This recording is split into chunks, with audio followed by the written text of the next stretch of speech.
And now, it's time for another Dice Tower review with Tom Vasel. Welcome to the Dice Tower!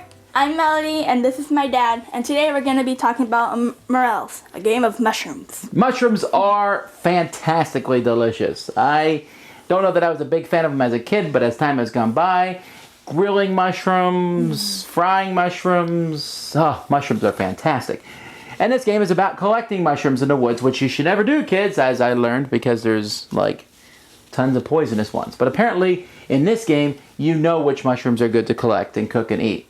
This is a two-player game. Think of it as similar to the Cosmos line of two-player games, Lost Cities and all, Balloon Cup and all that, in which players are racing each other to get mushrooms and sell them. Let's show you how it plays.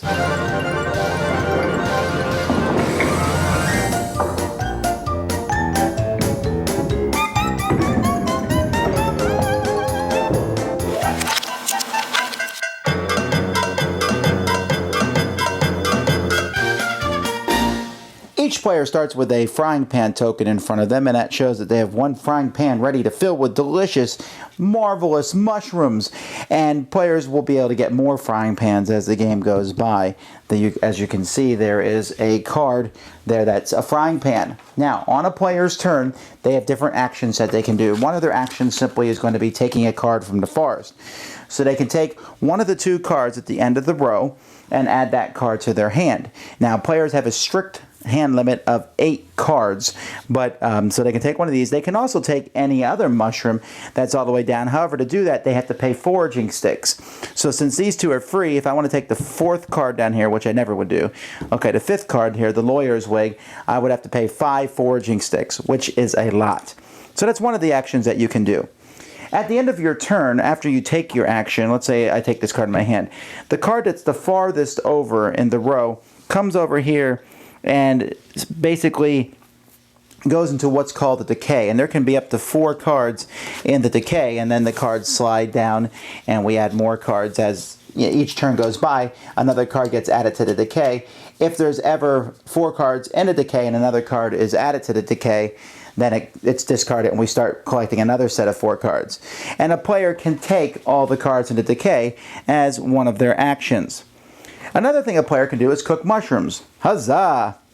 And another action a player can do is to take a pan from their hand and put it down. Then they have multiple pans in front of them.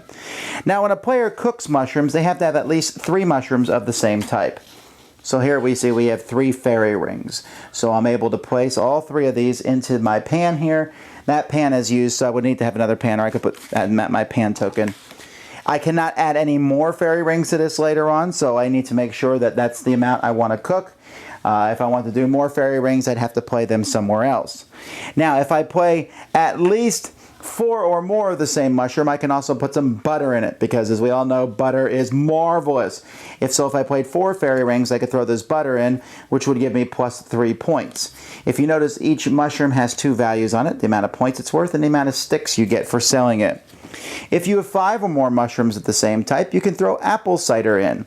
If you have 8, you could throw in 2 butters, 9, you could throw in a butter and a cider, and 10, you could throw in 2 ciders, although that would be awfully difficult. Usually you're just throwing in one of the 2 to get the bonus points. You can also sell 2 or more mushrooms. So let's say, for example, I have 2 honey fungus, which I want to sell to the bank. I just sell those and I get the sticks. They're discarded, and I take the foraging sticks, which will help me as time goes by. Now, there's a full moon here, which has nothing to do with werewolves. Instead, when you take one of these cards, you will immediately take the top card of the night mushroom pile, which is basically the exact same thing as the day mushrooms, with the difference being that each of these counts as 2 mushrooms, which is a big deal since your hand limit is 8, and they're also double. So, here I have 2 tree ears, and here 2 honey fungus, and here 2 fairy rings, and the fairies came to life, and here 2 hen of the woods, etc. So that's useful, and you can use these for cooking purposes. If you ever draw a basket in your time of getting different cards, that basket is immediately placed in front of you, and it increases your hand limit by 2. Finally, there's a destroying angel here, which I like to tend to think of as super duper hot sauce, because when you get this, it's bad for you. If you take this, and I don't know why you would in most circumstances, but if you take it, maybe you take over here the decay, and there's some great cards in it, but you get the destroying angel. it immediately cuts your hand in half. You're down to 4 cards plus 2 for each basket you have. And then it basically goes each turn through one of your mushroom piles until it's gone, keeping you at that hand limit. You're basically expunging it from your system. Once it's gone, you're back to normal. Your hand limit goes back up. The game will progress until all the deck is gone here and all the mushrooms are out of the middle, because each turn one moves over, so turns are going to be moving as time goes by.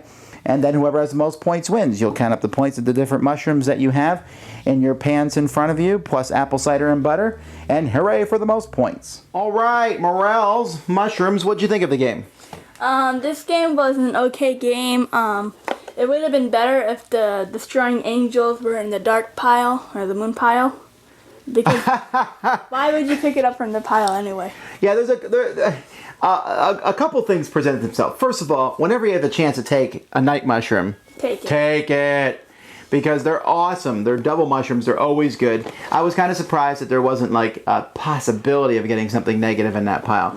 Destroying Angels, you avoid them as best you can. They're not the end of the world if you get them. They make you go down in a game. But the game is basically about grabbing cards and turning them in for points, or maybe money, which is basically so you can grab better cards. Yeah. I enjoyed the theme of the game, and I think the artwork is really well done. Melody especially liked how at night the mushrooms would change. Like the fairy mushroom, how there are actually fairies in the... Right, so that was a neat aspect. I found it a little fiddly to have to keep sliding the cards down every single turn. Slide, slide, slide, slide, slide, slide, slide, slide, slide, slide, slide, slide, slide, slide, slide. And I mean, that's all you did. For me, the game is a good one. It's not great. It was, I call this a pleasant experience, because you're collecting cards and pans and baskets and putting on butter and apple cider, which I've never had with mushrooms. I'll have to try that, I guess. Just the game itself was very easygoing and flowing, and multiple games haven't changed it very much.